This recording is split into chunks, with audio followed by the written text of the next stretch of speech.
Welcome everyone to another episode of the Shaman's Way podcast. As always, this episode comes from the teachings of our amazing friend and shaman in residence, Kriket. We hope you're enjoying these podcasts as much as we enjoy making them, and I'd like to take just a moment to ask you if you would please leave us a rating and a comment in iTunes or whichever podcast player you're listening to us from. Giving us a rating and sharing this podcast with others is the biggest way you can tell us that you like our show. Now, without further ado, on with the episode.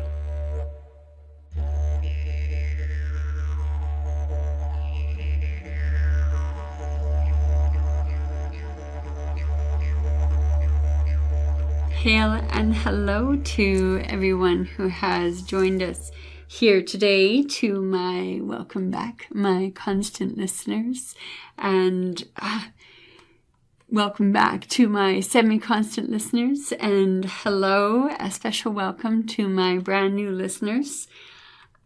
I want to say I have butterflies in my stomach when I think of the constant listeners who have heard and listened to every single one of my sharings with you on podcast and some of it, what is written. And I'm so excited that you got on the board this boat with me. And although we have many turns and curves in the river of our knowledge and information together, I am delighted that you have said yes to the journey. And for those who hop on and hop off, I'm glad to be the ferry for your beautiful adventures in this world and out of this world. And for the brand new individuals who have joined us at Shaman's Way today, I say welcome to you and welcome to the boat of my mental meanderings.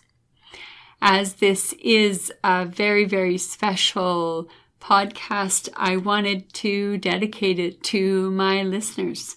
I wanted to dedicate this one to those of you who have laughed through my tangents, who may have rolled your eyes and said, no, seriously, get to the point, or whatever it is that has encouraged you to come back. This one is for you, and this one is called Making Spirit Personal.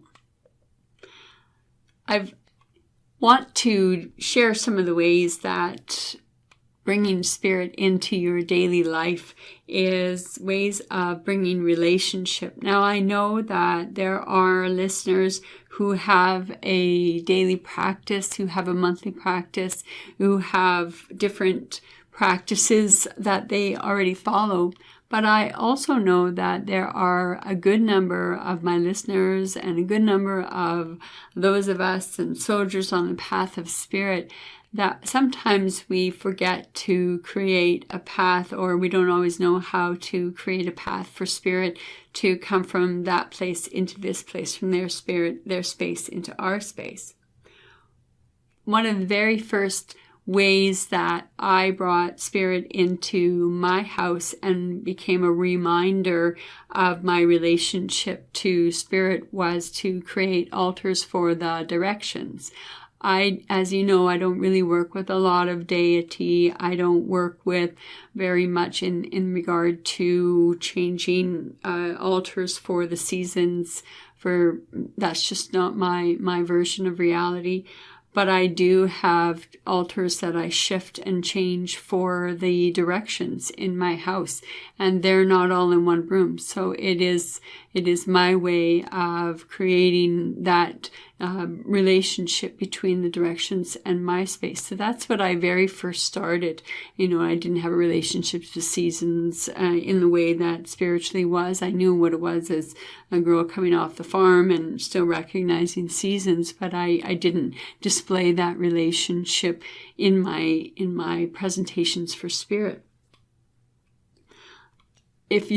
So that's one way, if you're thinking about how. Now, some of you have very little amount of space.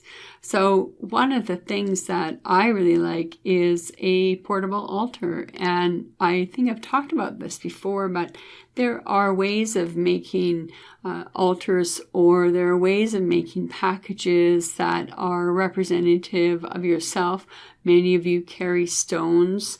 I've carried pouches for many years, and I wear a certain piece of jewelry or certain pieces of jewelry for my relationship spirit when I'm in sacred space. So if you don't have a lot of room or you don't have a lot of space, perhaps you can take a cloth. Perhaps you can even buy, something like a bandana at a dollar store. And what are small things that you can relate to in, maybe you have a relationship to a deity. Maybe you work with a goddess or a god or a nature spirit of some sort, or whatever your relationship is. Maybe hold that as endear. So for me, also, in order to make my spiritual personal, I smudge all the time. I smudge many things. What if you're not allowed to smudge? What if you're not allowed to create smudge? What if you're not allowed to burn anything? There are other ways of creating that. You can use just a plant and clear something over a plant. You can also use water. You can also use breath. I use my breath many times. I'll rattle, rattle, rattle, and sometimes I have to be quiet. I can respect that. Some of you may have roommates, or it may not be a situation, so you don't have to be. You can allow that to be a very sacred, very quiet, and blow energy into enlivening something really sacred and really precious to you. And keep that sacredness and that preciousness to you. That's one way of making spirit very personal. Another way of making spirit personal for me was by beginning to recognize the solstices and the equinox in a spiritual way. The relationship with the solstices was first to come to me, especially winter solstice. It was the longest night of the year. I'd always really enjoyed winter solstice, not knowing, even as a kid, not knowing its sacredness or its significance, because that wasn't my upbringing with my parents.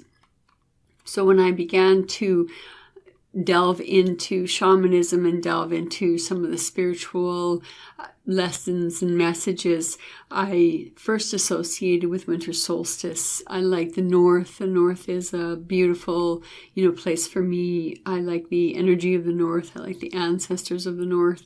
So it was a natural progression to me to look upon winter solstice and to see that for me as sacred because of my relationship. Could be I know for many of us who are in the northern hemisphere, we look forward to summer solstice, the longest day of the year. For those of us who have 4 seasons, summer can often be very fleeting. So the welcoming of the long sun, what I refer to as the long sun, welcoming the long sun home and welcoming sun home and brightening up the days and warming up the weather is a very real cultural relationship to the land. So that, that is a celebration that people already have. And summer solstice, I think, is probably more widely recognized than perhaps winter solstice. I could be wrong. I also am born on an equinox. So for me, equinox energy has always played an invaluable role in my life. So when I realized the sacredness of the winter solstice, then went into the sacredness of the equinox, I could bring in that balance that energy of balance. That was one of the ways that I made spirit personal. So perhaps by bringing some of that energy in, or even recognizing some of that energy, is one way or another way that you could create a relationship to the sacred or relationship to spirit. So how do you make spirit personal? One of the other things that I want to, working with the rhythms of nature, recognize that for us, I have 4 seasons, but I know that some of you have only 2 seasons, wet and hot, or summer and not quite summer, or summer and not so much summer. We all have different types of relationships to the rhythms of nature. So that also brings me to the relationship that we have a land rhythm. the rhythm of the land, the rhythm of the water, the rhythm of the wind. So all of those aspects are the rhythms of nature. So for me, the rhythm of land is how many spring did I pick rocks from the soil, and the soil is, how does it produce? This is the rhythm of the land. So the stones are obviously a much better conductor of heat than the soil. Those of us who have camped and used hot stones and in cooker pots and put it in our tents to warm it up, we know the value of that. Sun and sweats, the value of the heat of the stone. So those who do steams, the value of the heat of the stone and how the stone keeps so much energy. Well, as there's the expansion and the contraction. So the freezing of the soil is that contraction, and then the heat of the soil is that expansion, and the heat of the rocks. So the movement of the earth there's an upward push. There's this upward push, and that creates an underfilling, and that underfilling of soil pushes that stone up. So the rhythm of the land is that contraction, expansion, heat, breath. I always thought of the stones as being the breath of the earth, not that, because it just seemed to just naturally come out of the earth. Rhythm, shake, up come the stones the very next year. So the water rhythm, so the water that is washed on shore, those of us who have water in our relationships, so living on an island, living on a coast, very much you have a different relationship to the rhythm of water than those of us who are living on the land. What is your relationship to water? Do you watch it as the rise and the fall of tides? Do you pay attention to the rise and the fall of the rivers or the creeks as the year progresses, as the years have changed? Do you watch the rhythm of water? And then we have the rhythm of the winds. I know that right now as I'm talking to you now, as I'm recording this, it is autumnal equinox. And on today, in this time of balance, it is also almost the time of the big winds. So in the fall time, after equinox, come the big winds. So this is something that I know is moving forward. So this is a wind rhythm of the land that I live on. We also have that relationship of punishment and blessing. So the land in earthquakes or mudslides or sinkholes, we think of it as a blessing or a punishment. The land is punishing it. If we get a bountiful harvest, or we come off a long hike and we haven't had any injuries, the land has blessed us. So the water, it can be very peaceful, that washing away of self, that cleansing of self in personal space, that is a blessing. So every time I get out of the shower, I take a drink of the water after I turn the taps off and the taps drip water. And, I drink some water and I wash, and I put some water over one shoulder and then the other shoulder. And I thank the water, and I bless the water for making me clean. Thank you to the precious water for making me clean. Thank you to the precious water for blessing me. And so always making sure that I recognize the rhythms. So for the water is a blessing, but the water can also be a punisher. If we think about what happened in the hurricane, what happened in Barbados, but it's happened multiple times over with hurricanes and with typhoons, with tsunamis. The water is, we view the water as the punisher, and the wind in those incredible storms, the winds that flow across. When I was thinking about the rhythms of nature, I was thinking about prairies, and in the prairies that are stuck in the winds that constantly blow. If you are living in a mountain range, there are some places in the mountain range where the winds never stop blowing, or the winds are very different. If you live just a ways away from the mountains, you would likely have a much different wind rhythm in your place than the people who live close to the bottom of the mountains or the foot of the mountains. It's quite a change. There is a change there. So those are the rhythms that we, pay attention to. How do you make spirit personal in that time? And how do you make spirit personal by recognizing the world around us. Even if we're urban, we can certainly pay attention to how that relationship to nature doesn't leave us. Let us be aware. How do I set sacred space? How do you make spirit personal by bringing in sacred space? The very first thing that I do when I go to create sacred space is I light a candle. That candle, for me, is the center of everything. It is how I come home. I've talked to a number of times about the sacredness of fire for me. From there, I go into sound. And that sound is generally a rattle or a drum. And what that does is it helps to break the entrancement of my day, to break my rhythm of my thoughts, to remind myself, okay, wait a second, something's shifting, something's changing. So my spirit body then wakes up and goes, we are awake now, we've been alerted, this is the time of spiritual change. And then I go from the rhythm of the sound. And for me, oftentimes, it's not only the drum or the rattle, but it could also be my voice. I do like to sing sacred space in, especially if I'm alone. I like to bring that energy and change the vibration of the body. Is that something that you could do to make spirit very personal for you? I use the breath to breathe out my day. So I'm breathing out the day, and then I take note to leave the different aspects of my personality, my hat of this job, my hat of that, my hat of this, all the different aspects. I want to leave those hats at the door. I want to remind myself that I just have to be present with my breath. My breath is breathing me, and I am breathed by my breath.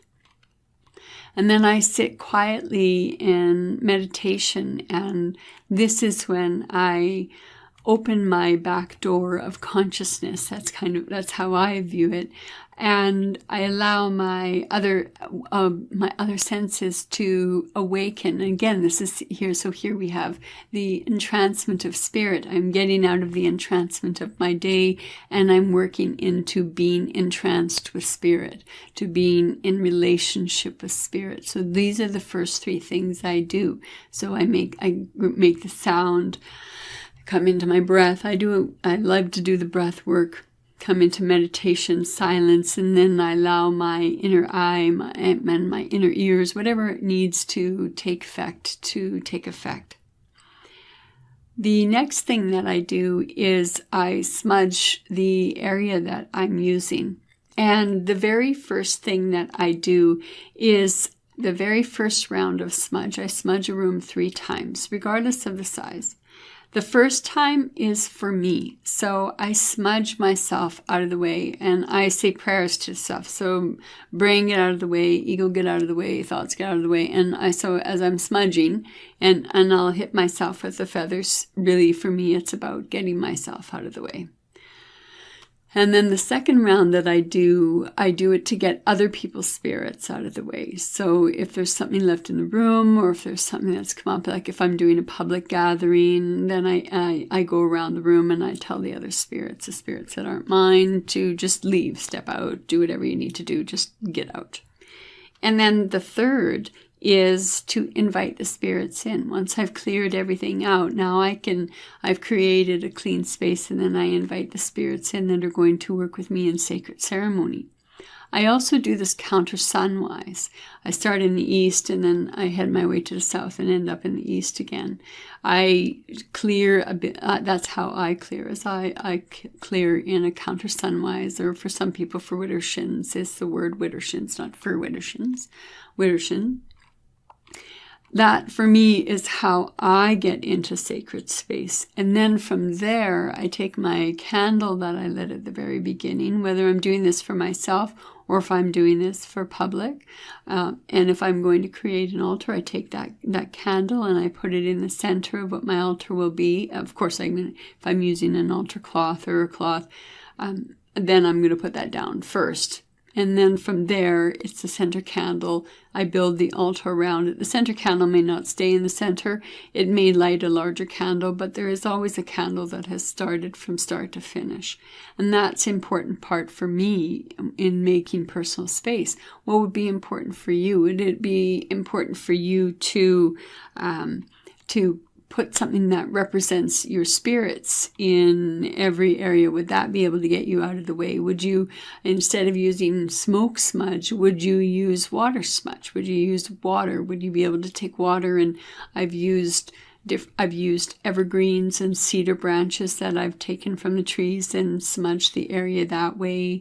There are different ways of cleansing and clearing the area. What is yours? How would you bring that spirit sacredness? Like making your own bundle is one thing. If you have the space to make altars, would you make the altars?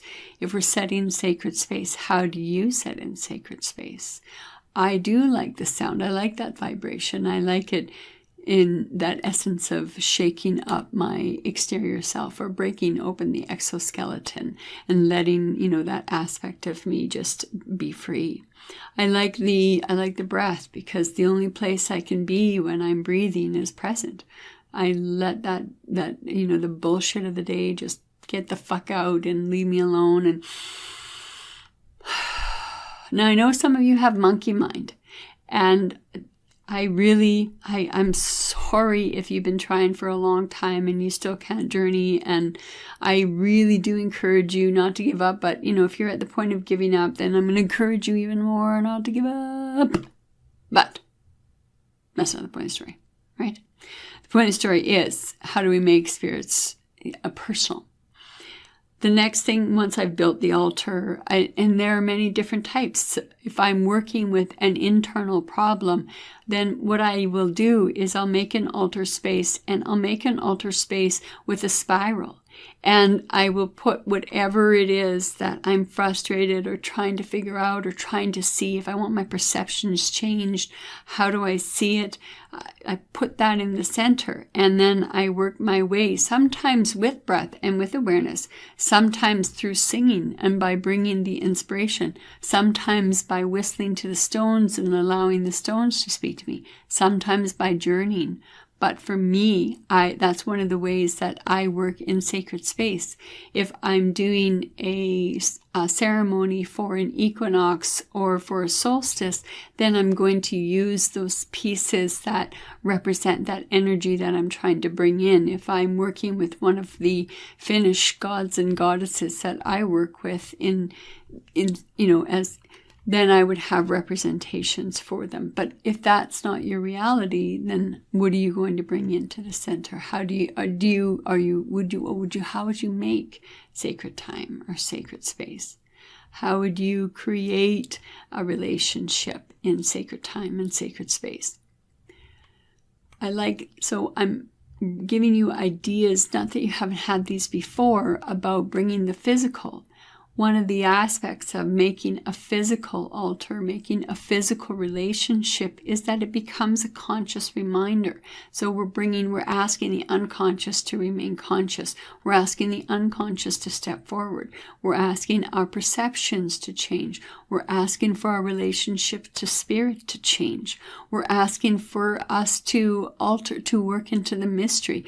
That's some of the ways that we can make spirit personal. The physical manifestations are that conscious reminder. Going through sound, breath, and meditation, those are my reminders. Spirit self, wake up. Ego self, get out. Step aside. The constant critic, get out. There's that comfy chair. You go over there. You sit there. We can talk later, but, get out of my space. Smudging my area, clearing it all. But the first round, recognizing that you're superhuman and training it takes dedication to train yourself to be quiet. It takes dedication to prepare space. It takes dedication to work to have a relationship to spirit, to be tranced with spirit, to be entranced with spirit. Building the altar, creating that relationship. These are how I've stepped from one place into another place. one of the things that you can do in ceremony space is maybe do a ceremony for water. What if we did a ceremony for water? One of the ways that I've worked with water over the years is, first of all, I journey to the body of water. If I'm traveling somewhere and I know that I'm going to be by a body of water, if that's what I've chosen, I travel to that body of water because I know I'm going to go into it. And I introduce myself and I say, hey, here I'm coming. Do I have permission to enter in your space, in your place? I generally do that when I travel. I generally send my spirit ahead and figure out what that spirit is. But so that ceremony of water, and if there's something that I can do in order to create a relationship, so that's one way. Another is there are sick rivers and sick creeks and sick lakes right by you or near you. And what if you want to have a ceremony of healing for water? So I would journey to that body of water and ask for permission, first of all, to do anything.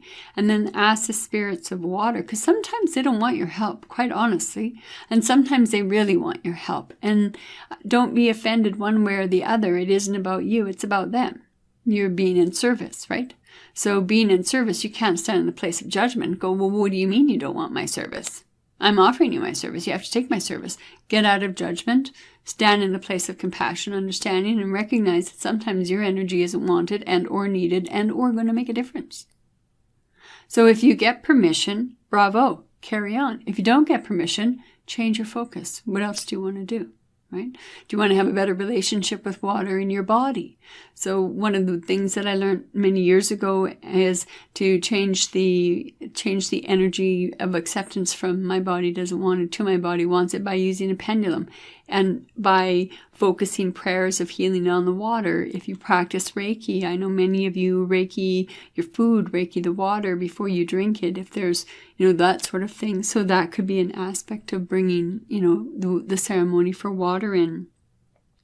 And so if you've journeyed to a particular body of water or moving of water or whatever, and they want your help, they want your help in healing it, then you have to figure out a way to imbue the water that you would have on your altar. Because for me, I would work with the similar element on my altar, and I would how would I imbue it? So if the spirit of water said, well, I need you to place these kinds of crystals in the water, then what I would do is do that. For me, I also sing to the water, and I don't often sing in English because water doesn't speak English. So this is where my awareness and my joy of yoiking and my joy of singing the elements, or the elements singing me, is also a way of changing the water, imbuing the water with spirit, waking that water up, creating a kinship with that water, so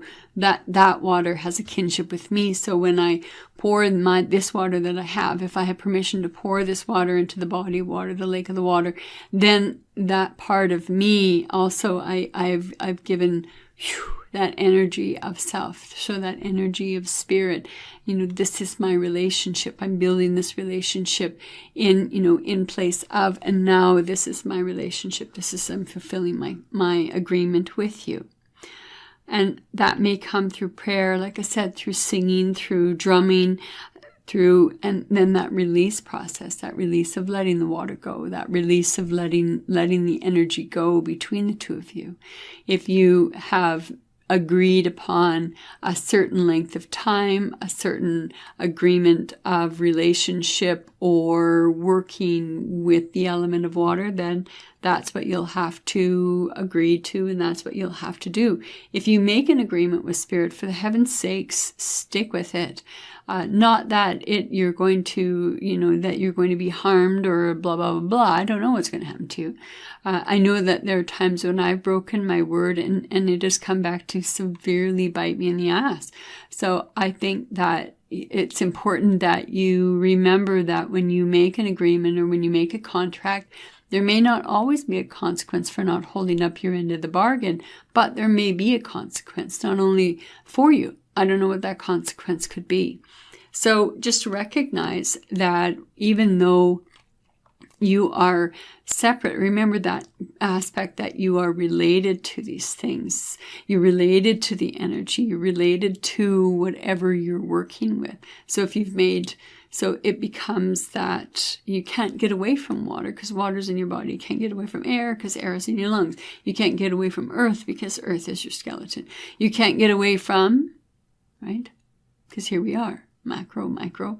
We are in relationship all the time. So even though there is that, that interdependence, I've said this many times, that when, one of the ways of distinguishing between when you're in a journey versus a daydream, in the journey, you can try to influence things, but things aren't always influenced because they're not dependent upon you. A daydream, things are dependent upon you, unless your anxiety is going crazy, and then it's just going to, flow. Sometimes those daydreams just flow into, what's going to happen in the future instead of living in the present. Anyway, tangent.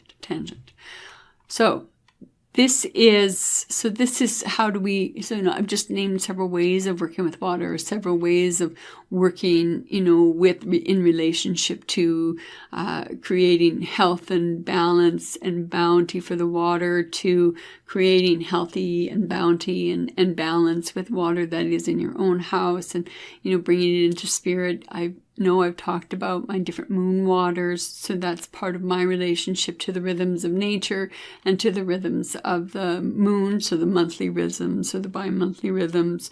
So those are very important to me in order to work and to make spirit personal. Cleansing my stones and the moon makes it very personal. Again, I'm recognizing that relationship of time. I'm recognizing that seasons move. I'm recognizing the world around me. Perceiver and perceive. If I recognize the world around me, will the world around me recognize me? If I work with the world around me, will the world around me work with me? These are the relationships. It's not standing in the place of ego. It's standing in the place of cooperation to exist. It's standing in the place of relationship, knowing that one exists because of the other, vice versa. Although Spirit's been around a whole lot longer than us, we have been, whether it's been you personally in this body this time, there have been humans throughout history, once we came to this position of we are separate from, instead of in relationship to everything. And, many of our myths talk about the closing of the veils, and so humans no longer spoke to animals. I think many stories or many myths reflect and still remember that we used to have a non-questioning relationship to spirit, and now we have a questioning relationship and separateness to spirit. So I think that those myths even recognize that separation. So this is why sometimes we take steps, and sometimes why we work on making spirit personal, because it is personal. It stimulates you. What stimulates you empowers you. Spirit is very important in empowering you. I think it is probably one of the best gifts in spirit is that it can make the soul healthier, feel more alive and feel more embodied. It can make the mental, it can make the physical, it can. And if we are empowered, we're standing more firmly in the place of self. We're standing more firmly in the understanding of self. The more empowered we are, the less we give away our power. The only time we can give our power away is if we believe we are powerless. That's how we get powerless. We give our power away when we already believe we don't have any power. So what is it in this relationship with spirit that empowers you? What can you embrace of your truth? And that's some version of truth. I can tell you the rules that I work with, but I am not your feet. I am not your vision, and I am not your voice. I can tell you what I know. I can tell you what works for me. But this modern no-tribe shamanism that we have, this opportunity to explore spirit, is a very unique place on the wheel and the spiral of human relationship to self, human relationship to earth, human relationship to spirit, human relating. So my structure, and there, when I have a certain structure in my mind of things I have to do. I just went through some of the structure with you. And there are times when I work with others and they do certain things or don't do certain things that, kind of make me cringe. But what is my truth and what is my reality is not your truth and not your reality. My ancestors taught me that. I stood in the place of judgment when I first started on this journey of, this journey of spirit, this journey of shamanism. And I thought, well, if you don't do it this way, then you're not doing it right. If you don't do it that way, then you're not doing it right. And it was my grandmother. My grandmother is the one who, she was my strongest teacher, not to accept things as they appear, not to accept things on the face of it. She taught me that my expectations would be my downfall, and I fell many times. Spirit is a personal path, and if you walk with a tribe or with a nation, may Spirit bless your feet. But we are a modern no-tribe shamanism.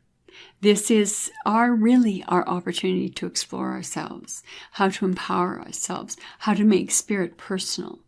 There are many structures, many stones, many skeletons, skeletal structures upon which we can inflesh and we can build upon and we can expound upon. So from my perspective, may we be blessed by the time behind, the time of now, and the time yet to come. Thank you for giving me your kind attention. Thank you for your inspiration to me. Thank you for allowing me the opportunity to share my mental meanderings. May this opportunity of the 100th podcast, remember it's dedicated solely to you. It is dedicated to how do you embolden spirit? How do you enliven spirit? How do you personalize spirit? And on your journey, I really, truly just wish you the, absolute awesomeness, and know that you're going to fall, know you're going to fuck up, know that you're not going to get everything, because you can't. You can't, right? Because we are growing and we're changing our perceptions as we get there.